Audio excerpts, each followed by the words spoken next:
साथीहरु भर्खरै नागरिक एपले एउटा सूचना जारी गरेको छ।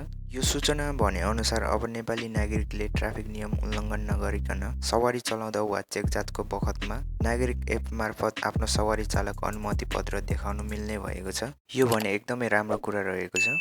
कहिलेकाहीँ कस्तो हुन्छ भने आफूसँग लाइसेन्स छ तर घरमै छुटेको कारण हामीले चेकजाँचको क्रममा दुःख पाइरहेका हुन्छौँ। तर यदि हामीले आफ्नो मोबाइलमा नागरिक एप मार्फत ड्राइभिङ लाइसेन्सलाई लिङ्क गर्यौँ भने त एकदमै सजिलो हुने भयो नि त। सो त्यसकारण तपाईहरु पनि यो एपलाई आजै डाउनलोड गरेर लिङ्क गरिहाल्नु होला।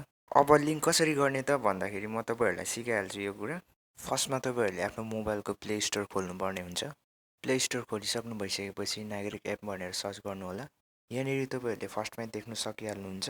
यसलाई क्लिक गरेर तपाईहरुले आफ्नो मोबाइलमा इन्स्टल गर्नु होला। साथीहरु इन्स्टल गर्नु भइसकेपछि तपाईहरुले यसलाई ओपन गर्नु होला। अब तपाईहरुले ओपन गर्नु भइसकेपछि यहाँनिर भाषा छनौट गर्नुपर्ने हुन्छ। साथीहरु तपाईहरुलाई जुन भाषा सहज लाग्छ त्यही अनुसार तपाईहरुले यहाँनिर चुज गरेर प्रोसिड गर्नु होला। त्यति गर्नु भइसकेपछि अब तपाईहरुले यहाँनिर नेक्स्ट गर्नुपर्ने हुन्छ। फेरि पनि नेक्स्ट गर्नु होला। पर्मानेन्ट एकाउन्ट नम्बर डिटेल्स भन्छ यो पनि नेक्स्ट गर्नु होला। फेरि पनि नेक्स्ट गर्नु होला। नागरिक पहिचानद्वार भन्छ हैन। अब चाहिँ तपाईहरुले यहाँनिर गेट स्टार्ट गर्नुपर्ने हुन्छ है। गेट स्टार्ट गर्नु भइसकेपछि तपाईहरुले यहाँनिर यस्तो खालको इन्टरफेस देख्न सक्नुहुन्छ। वेलकम टु नागरिक एप भनेर देख्न सक्नुहुन्छ। तपाईहरुले अब यहाँनिर नम्बर राख्नुपर्ने हुन्छ।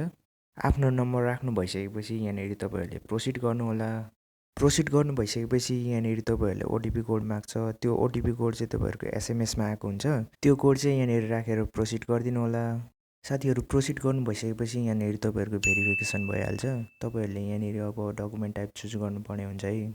डकुमेन्ट टाइपमा चाहिँ हामीले यहाँनिर ड्राइभिङ लाइसेन्स चुज गर्छौं अहिलेको लागि। तपाईहरु पनि त्यही गर्नु होला। अब तपाईहरुले यहाँनिर आफ्नो ड्राइभिङ लाइसेन्सको नम्बर राख्नुपर्ने हुन्छ र यसैगरी तपाईहरुले आफ्नो डेट अफ बर्थ पनि राख्नु होला आफ्नो ड्राइभिङ लाइसेन्समा भएको।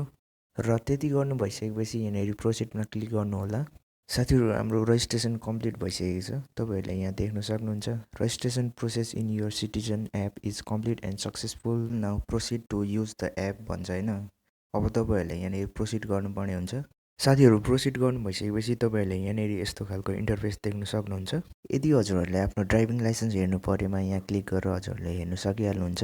र यसैगरी तपाईहरुले यहाँबाट आफ्नो नागरिकता पासपोर्ट भोट कार्ड र अरु धेरै डकुमेन्टहरु तपाईहरुले यहाँबाट एड गर्न सक्नुहुन्छ है त।